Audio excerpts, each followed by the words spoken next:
Take it easy, we're only going to go halfway. There's water on the way, please keep hydrated the whole time. This is not a race, it's meant to be fun. And it's meant to get you in shape and ready for the Tramroad Challenge in October. Let's do it!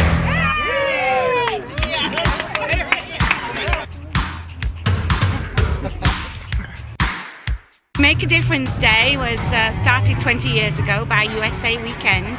It's one day a year when they ask people in the community to go out and have a national day of doing good, making a difference in their community.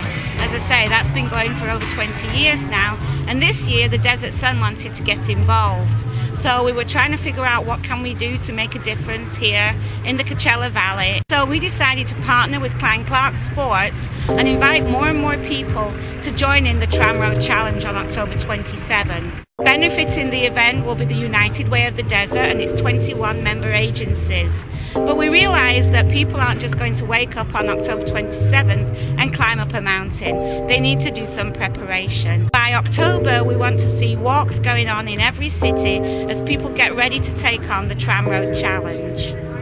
Make a Difference Day is so exciting, and quite frankly, Cathedral City has been doing this for many, many years now, and this is just an opportunity to really organize the community in a more effective manner. Well, we're doing this to promote healthy lifestyles in Cathedral City through the Boys and Girls Club of Cathedral City. We all know what the #1 killer is here in America. You know, it's not cancer, it's heart disease.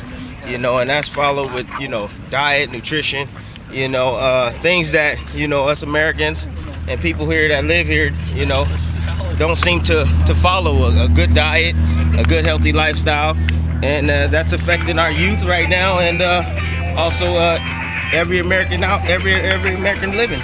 You know, fast food restaurants is definitely taking over. They're popping up on every corner, and you know, they need to know exactly what they're doing to their body. So this is why this is very important, to get active. You know, you want to eat bad, but you still got to get active. You know, and this is what we're out here doing. We're out here doing a little exercise and just trying to, you know, keep our bodies in shape.